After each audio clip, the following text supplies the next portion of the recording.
안녕하십니까. 영상의학과의 최혜영입니다. 저는 영상의학 중에서도 유방영상을 전문으로 하고 있습니다. 영상의학과는 아시는 바와 같이 진료를 하는 과가 아닙니다. 저희는 진료실 대신에 이런 판독실에서 판독을 하고 있습니다. 근데 판독실을 잠깐 보여드리면 저희는 이런 컴퓨터 시스템과 판독 모니터를 가지고 있는데 일반적인 컴퓨터와 모니터가 아닙니다. 좀 고가이긴 하지만 저희가 정확하게 진단을 하고 영상을 봐야 하기 때문에 특별한 컴퓨터와 모니터 시스템을 갖고 있습니다. 그와 같이 영상의학과는 진료실 대신에 판독실을 가지고 있으며 이런 판독실이 저희가 여러 파트로 나눠져 있는데 판독실도 여러 개로 나누어져서 일을 하고 있습니다. 근데 영상의학과가 판독을 하는 과는 맞지만 판독만 하는 것이 아니고 제가 유방영상 전문이라고 했는데 유방에서도 초음파 검사를 직접 하고 있습니다. 그래서 직접 초음파 검사를 하고 있는 파트도 여러 개 있고요. 또한 중재영상의학이라고 하는 파트는 하루 종일 진단과 치료를 위해서 시술을 하고 있는 파트도 있습니다. 그런데 저희가 초음파 검사를 한 결과나 시술을 한 결과를 환자분들에게 직접 말씀은 드리지 않습니다. 그래서 제가 유방 초음파를 하다 보면 환자분들이 본인의 영상에 대해서 궁금해 하시고 또 유방암이 여성암에 제일 많이 발생하는 암이기 때문에 유방암일까봐 걱정들을 많이 하시곤 하셨습니다. 그래서 유방 영상에 대해서 조금이라도 이해를 높이고 본인의 영상을 보시는데 좀 더 편안하게 보실 수 있지 않을까 하는 마음으로 이 촬영을 하게 되었습니다. 오늘 말씀드릴 거는 여기 모니터에서 정리를 해서 일단 보여드리고 마지막에 유방암과 그리고 양성 종괴에 대한 사례를 각각 2개씩만 일단 보여드리도록 하겠습니다. 제가 유방 영상을 시작한 거는 1990년도 때부터입니다. 그때는 유방 전문의가 따로 없을 시기에 처음에 시작을 하긴 했는데요. 유방암이 많이 발생하면서 유방 영상 전문의가 이제 생기고 유방 영상 학회도 생겼습니다. 그래서 제가 오래된 경험으로 대한유방영상의학회 회장도 하고 또 유방검진학회라는 것도 따로 있습니다. 그 유방검진학회 회장도 다 거쳤습니다. 그럼 오늘 말씀드릴 거를 모니터로 보여드리겠습니다. 오늘의 내용은 유방암 발생률과 그다음 유방질환 진단을 위한 검사 기기에 대해서 설명을 좀 드리고요. 그다음에 유방암의 위험 인자. 유방암은 원인이 딱 없습니다. 그 대신에 위험 인자들을 말씀을 드리고 있습니다. 이 인자들에 대해서 말씀을 좀 드리고 그 다음에 마지막으로 유방암과 양성 종괴 사례를 보여드리도록 하겠습니다. 우리나라에서는 암 발생률의 통계를 내는 곳이 국가암정보센터라고 있습니다. 국립암센터 내에서 국가암정보센터를 운영하고 있습니다. 근데 2018년도라고 쓴 이유는 암을 이제 취합해서 통계를 내자면 몇 년, 한 2년 정도의 간격이 있습니다. 그래서 마지막으로 전체적인 암 통계가 나와 있는 연도가 2018년도입니다. 그래서 2018년도에 발생한 전체 암 발생자 수는 24만 3,837명인데요. 이 중에서 여성암에서 제1위를 차지하는 유방암의 발생률은 11만 5,080명이고 또 남자에서는 1위는 위암입니다. 이게 12만 8,757명인데요. 이게 남자에서 위암이 많은 이유는 우리나라의 식습관 때문이라고 생각하시면 됩니다. 근데 이 유방암 발생률에 있어서 2018년도에는 20.5%입니다. 여성암 중에서 가장 많으면서 퍼센테이지가 20.5%인데 2001년도와 비교를 하면 16.1%였습니다. 그래서 매년 유방암이 조금씩 증가하고 있는데요. 그 추세를 보면 1997년에서 2007년까지는 연간 6.3%씩 증가를 했습니다. 그렇지만 2007년부터 2018년도까지는 연간 4.3%씩 증가하고 있다고 합니다. 그러니까 조금씩 줄기는 해도 매년 증가 추세라는 것은 이 그래프를 보면 아시게 될 겁니다. 연도별 연령 표준화 발생률 추이라는 건데요. 여자에서 발생하는 암 중에 이렇게 갑상선, 유방, 대장, 위, 폐, 간, 췌장 이런 식으로 이제 색깔별로 돼 있는데 이 파란 게 사실은 갑상선암입니다. 갑상선암이 이 2000년도 초반에는 굉장히 증가를 많이 했는데요. 이 이유는 있습니다. 많이 검사를 하고 또 많이 조직 검사를 했기 때문에 발생률이 높았는데 이것 때문에 사실 갑상선암은 죽는 암이 아닙니다. 100% 사는 암입니다. 근데 발생이 이때 검사를 많이 해서 발생률이 높았기 때문에 저희가 이게 갑상선 학회가 있습니다. 거기에서 조직 검사는 몇 센치 이상을 해야 된다는 이런 이제 정도 관리를 하고 있기 때문에 이게 갑자기 이제 줄어들고 있습니다. 그렇지만 갑상선암은 죽는 암은 아니기 때문에 걱정을 안 하셔도 되고요. 그리고 이 분홍색이 유방암입니다. 이 추이를 보시는 거기 때문에 이게 점점 처음에는 이렇게 약간 올라오다가 점점 올라가기는 하고 있지만 그렇게 많이 발생하지는 않는다고, 조금씩은 이제 천천히 올라간다고 되어 있습니다. 그리고 이제 유방 영상 검사를 하는데요. 유방 질환도 굉장히 다양합니다. 뭐 암 아니면 뭐 양성 이렇게만 감별을 하지 않고요. 저희가 검사를 해보면 다양한 모양의 다양한 질환이 있기 때문에 이거를 진단하기 위해서 사용하는 검사 기기가 3가지가 있습니다. 유방 촬영술과 유방 초음파 그리고 유방 자기공명 영상 3가지를 이용하고 있는데요. 근데 특히 유방 촬영술은 2가지로 크게 또 사용하는 목적에 따라서 나누고 있습니다. 증상이 있는 경우에 하는 거를 진단적 검사라고 하고 증상이 없는 경우에 하는 거를 선별적 검사라고 합니다. 이 선별적 검사가 가장 많이 되고 있는 거는 저희 나라에서 2002년부터 국가 5대암 검진 사업에서 유방암을 포함시켰기 때문입니다. 처음에 시작은 사실 40대 이상 모든 여성에서 하진 않았습니다. 그것도 조금씩 선별해서 증가를 시키다가 최근에 40대 이상은 전부 선별 검사를 하고 있습니다. 근데 이 선별 검사가 왜 중요하냐 하면은 그것은 조기암 발견율을 증가시킵니다. 환자분들이 알고 있듯이 몇 기입니까? 이런 거를 많이 궁금해 하시는데 그 조기암이라는 게 0기와 1기를 말하는 겁니다. 이게 발견율이 75%가 됐다고 합니다. 그러면 이 조기암의 중요성은 사망률을 감소시키고 생존율을 증가시킵니다. 그래서 사망률 감소는 2010년부터 감소가 되기 시작하고 있다고 합니다. 그리고 2019년도의 사망률을 보면 전체 암에서 3.3% 정도밖에 차지하지 않고 있습니다. 그리고 생존율도 점점 증가해서 5년 생존율을 암을 보고 있는데요. 2014년에서 2018년까지의 5년 생존율, 그러니까 유방암의 5년 생존율입니다. 93.3%입니다.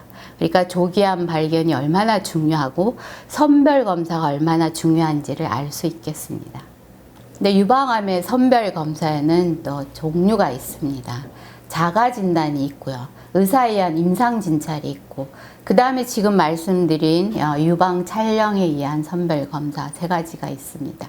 이거를 방법을 우리가 어떻게 하는지를 권고안을 만들고 있습니다. 저희 나라에서 유방암에 대한 학회는 한국유방암학회와 대한유방검진학회 이 두 군데서 서로 의견을 취합해서 이런 권고안을 만들었습니다. 근데 한국유방암학회는 주로 외과 선생님들이 주축을 이루는 것이고요. 대한유방검진학회는 영상의학과 선생님들이 주축을 이뤄서 만든 학회입니다. 30세 이상에서는 자가검진을 한 달에 한 번씩 하게 돼 있습니다. 이거 35세 이상에서는 2년에 한 번씩 의사에 의한 임상진찰을 받는 것이 좋겠다. 이렇게 권고를 하고 있고요. 40세 이상에서는 의사에 의한 임상진찰과 함께 2년에 한 번씩 유방촬영을 하게 하고 있습니다. 그러나 증상이 있으면 즉시 검사를 받아야 하는 것은 당연한 얘기입니다. 그 다음에 제가 또 말씀드린 게 유방 초음파 검사가 있다고 했습니다. 근데 유방 초음파 검사는 언제 하느냐? 증상이 있는 경우에는 유방 촬영 검사와 함께 초음파 검사를 하는 경우가 대부분입니다.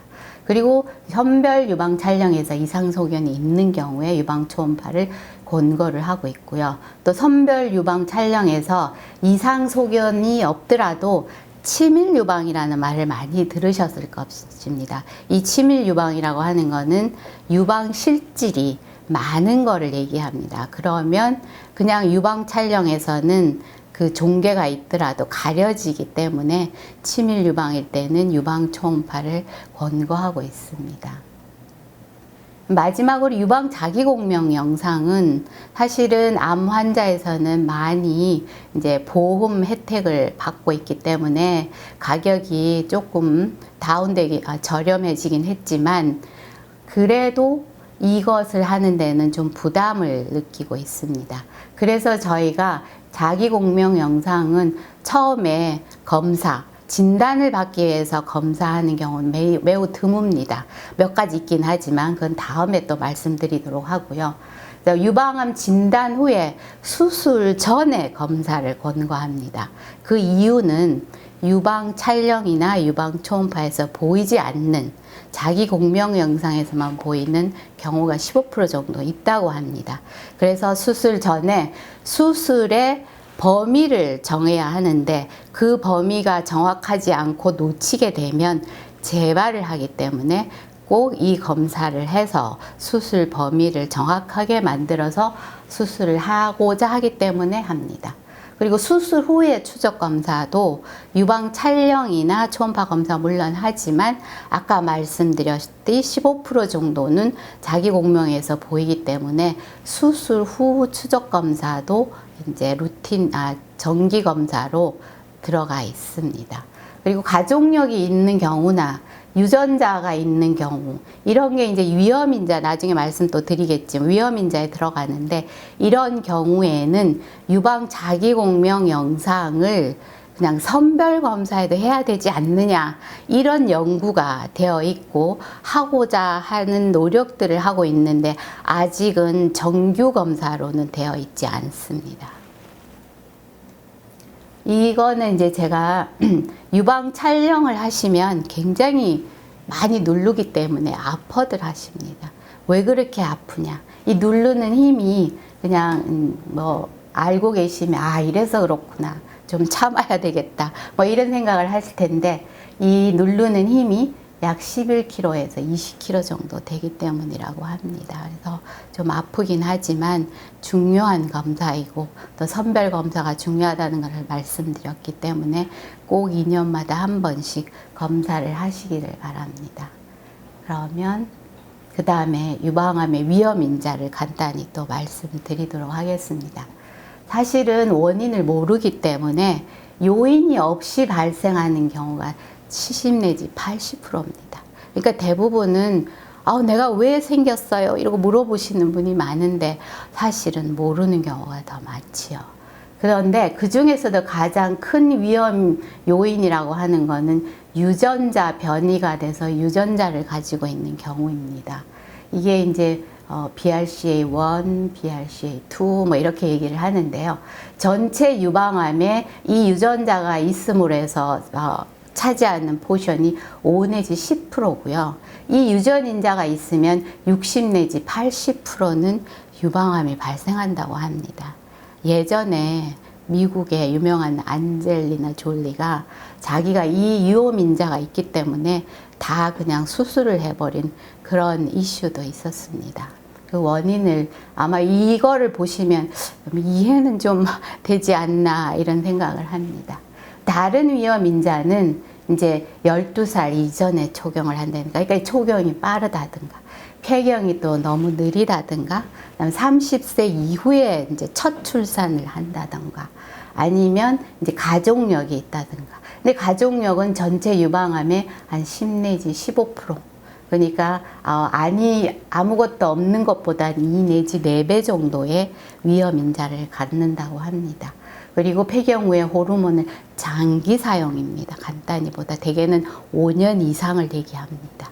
그리고 그냥 비만, 음주, 뭐 이거는 하루에 1잔 이상이라고 하는데, 음주를 하면 매일 마시면 간에도 나쁘니까 안 하시는 게 좋겠죠. 예. 그래서 이렇게 위험인자를 말씀드렸고요. 이제부터는 유방암 사례를 보여드리도록 하겠습니다. 유방암 환자의 유방 영상 촬영입니다.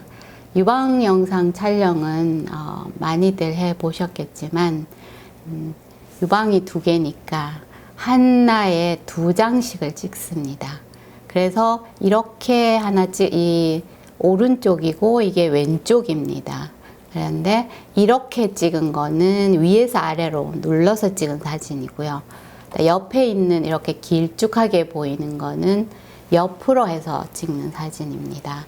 그래서 이쪽이 위쪽이고 이게 아래쪽이고, 이쪽이 바깥쪽이고 이쪽이 안쪽으로 약속을 해서 저희가 이렇게 사진을 보고 있습니다. 그리고 보통은 이렇게 오른쪽과 왼쪽, 여기도 오른쪽과 왼쪽을 같이 놓고 비교를 하면서 봅니다. 유방은 이제 젖을 만들어내는 기관이면서 호르몬 영향을 받는 기관입니다. 그런데 호르몬을 뭐 주사를 놔서 한쪽씩 따로따로 주는 것이 아니죠. 저희 몸에서 나오는 호르몬이 돌면서 유방에 영향을 주고 있기 때문에 한 환자, 그러니까 각각이 자기의 유방은 오른쪽, 왼쪽이 비슷하게 호르몬 영향을 받기 때문에 영상이 비슷하다는 전제하에 양쪽을 비교하면서 보고 있습니다. 그러면 이 환자는 이 오른쪽과 왼쪽을 비교해 보시면은 좀 크게 하나씩 보여드리겠습니다. 보시면 오른쪽에 여기가 젖꼭지입니다. 이것도 하얗게 보이는 게 젖꼭지인데, 젖꼭지 뒤쪽으로 아주 하얀 종개가 보이는데요. 저희가 보는 거는 이 하얗게 보이는 것도 중요하고, 또 종개의 경계가 아주 지저분하게, 또 애기아들은 이런 침상 모양으로 이렇게 보이는 것도 중요합니다. 이런 게 이제 악성을 말하는 그런 소견이 되겠습니다. 그래서 아래 위로 찍은 사진을 금방 보셨고, 이거는 이제 옆으로 찍은 사진이고, 여기가 이제 겨드랑이입니다. 그리고 요게 임파선이 잠깐 보이는 거고요. 그리고 요게 이제 젖꼭지가 이제 희미하게 보이는데, 젖꼭지 위쪽으로 비슷한 양상에 하얗게 보이고 경계가 아주 지저분하니 잘 그려지지 않는 그런 종개가 보이는데, 이거는 저희가 영상만으로 봐도 90% 이상 암이라고 진단을 내릴 수 있습니다. 그렇지만 마지막으로는 꼭 조직 검사를 해서 확인을 하고 그 다음에 이제 수술을 하게 돼 있습니다. 이런 경우가 아주 전형적인 이제 유방암 사례를 제가 하나 보여드렸습니다. 다음 환자는 또 하나 보여드리도록 하겠습니다. 이 환자도 이제 오른쪽과 왼쪽에 위에서 아래로 눌러서 찍은 사진을 비교를 해서 봅니다. 비교해서 보시면 오른쪽 사진에 비해서 왼쪽에, 이쪽이 바깥쪽이라고 했습니다. 바깥쪽으로 하얗게, 처음 보신 환자보다는 종괴가 작지만 이 경계를 자세히 보시면은 굉장히 이렇게 경계가 좋지 않고 하얗게 보이면서 또 하나 보이는 것이 있습니다. 잘 보이실지는 모르겠지만 여기에 하얀 다트들이 보이는데요. 이게 이제 석회화입니다. 근데 이 미세 석회화가, 사실 석회화라 그러면 대부분은 양성으로 생각을 합니다. 근데 유방에서는 이 미세 석회화 중에서도, 다는 아니지만 중에서도 악성 미세 석회화가 있기 때문에 이 미세 석회화를 중심으로 해서 많이 이제 자세하게 보려고 하고 있습니다. 근데 이 환자는 종괴도 있고 악성 미세 석회화도 같이 가지고 있는 그런 경우입니다. 석회화에 대해서도 유방에서 보이는 석회화에 대해서도 말씀을 드리려고 하면 정말 여러 가지이기 때문에 또 그거 하나라도 하루가 걸릴 정도입니다. 근데 지금 이제 이게 옆으로 길게 찍은 사진의 오른쪽과 왼쪽을 보시면 왼쪽에 위쪽으로 아까 아래 위로 눌러서 본 사진에서와 마찬가지로 이렇게 하얗게 경계가 좋지 않은 종괴가 하나 또 보이고 있지요. 이거를 또 확대를 해보면 이 석회화가 보이고 있습니다. 이게 이제 악성 석회화가 됩니다. 그리고 이 종괴만, 이제 왼쪽 거에 종괴만 같이 각각이 보여드리면 이게 아래 위로 누른 사진이 이쪽이고 이쪽은 이제 옆으로 눌러서 찍은 사진입니다. 그래서 이렇게 종괴가 보이고 있습니다. 이것도 조직 검사를 해서 악성으로 나온 악성의 사례가 되겠습니다.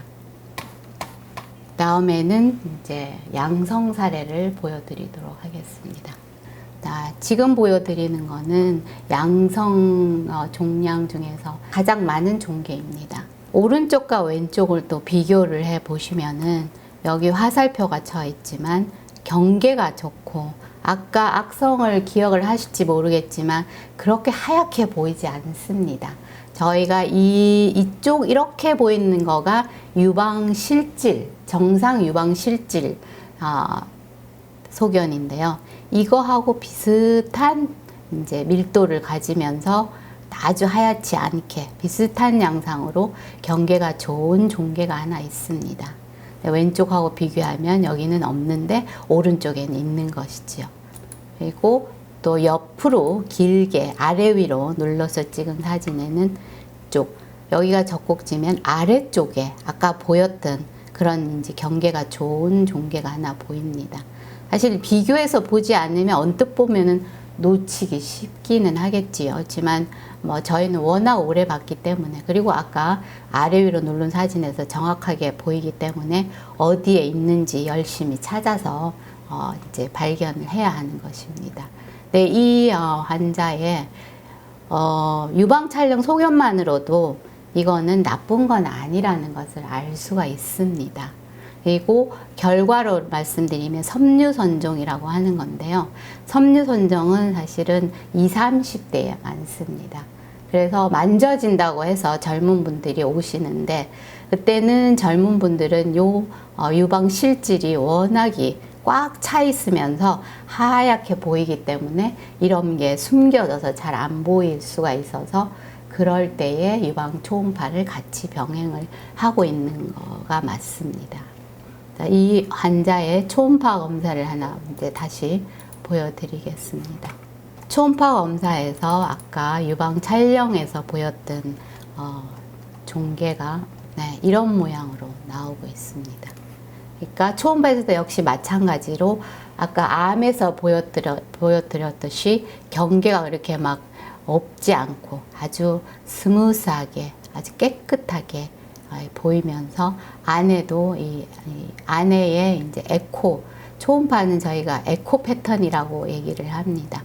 그래서 이 에코 패턴이 이제 아주 이분하게 잘 보이는 걸 볼 수 있습니다. 이게 이제 전형적인 양성 종괴이면서 이제 가장 많은 섬유선종이라고 할 수 있습니다. 다른 데는 이상 소견이 없었고요. 그러면 이제 마지막 양성 종괴 중에 크고 작고 간에 이 양성 종괴 중에 물혹이라고 얘기도 하고, 저는 혹자를 붙이면 환자들이 막 놀래기 때문에 저는 물주머니라는 얘기를 잘 씁니다. 그래서 물주머니들이 많이 보이는데 아주 큰 물주머니가 하나 있어서 보여드리도록 하겠습니다. 예, 유방 촬영 검사에서 보시면 위에서 아래로 누른 사진 오른쪽과 왼쪽입니다. 그래서 비교를 해서 보시면 오른쪽에 큰 종괴가 하나 보이는데요. 이거를 이제 뭐 확대를 안 해도 잘 보이시긴 하지만 해보면 경계가 아주 스무스한 경계를 보이고 있습니다.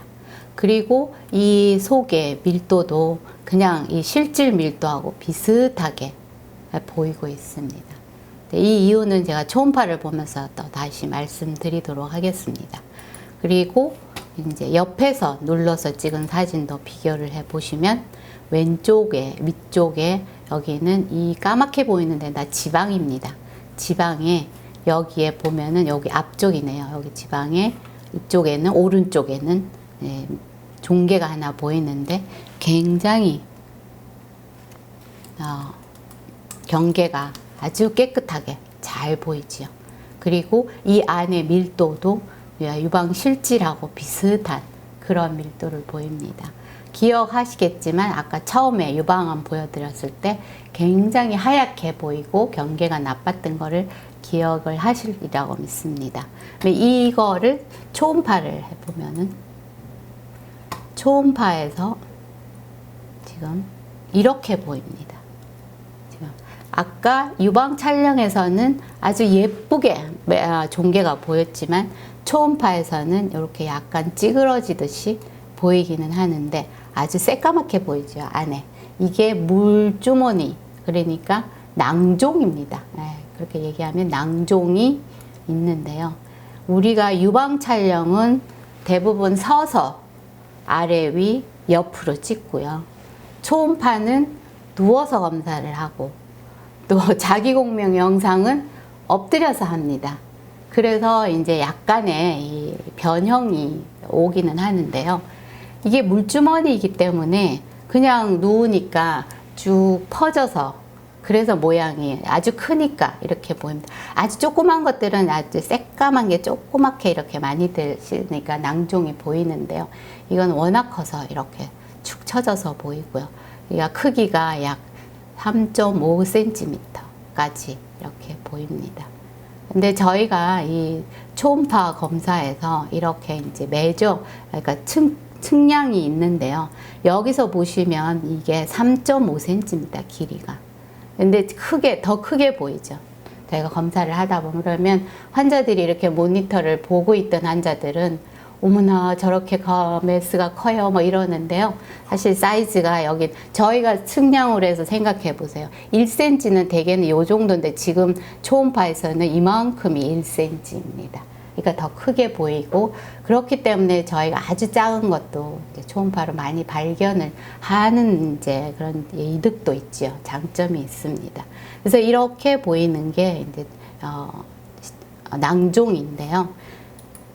이렇게 안쪽에 유방의 정상 실질하고 비슷하게 보였다는 이유는 이게 눌려지니까 이 같이, 그러니까 이거는 이제 초음파로 이렇게 따로따로 보이긴 하지만 유방 촬영은 눌러서 찍기 때문에 실질하고 겹쳐지는 부분들도 생깁니다.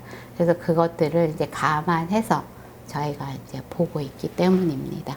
그래서 이렇게 낭종까지 제가 오늘 아주 전형적인 유방암과 그리고 전형적인 양성에서 섬유선정, 그러니까 그때는 물주머니가 아닌 그냥 종괴고요.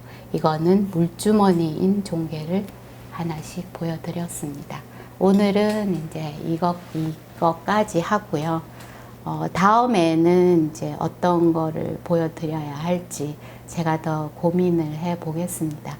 사실 이런 영상의학과의 영상은 저희가 진료과 선생님들한테 보내드리는 것이기 때문에 환자들이 이해하기는 참 어렵다고 생각을 합니다. 그래서 이 영상을 보여드리는 게 얼마나 도움이 될지 저도 그게 궁금하긴 하지만 그래도 본인의 영상을 이해하는데 좀 더 쉽게 이해하시면 좋겠다 하는 마음으로 이 촬영을 하게 됐습니다. 더 많은 영상으로 찾아뵙도록 하겠습니다.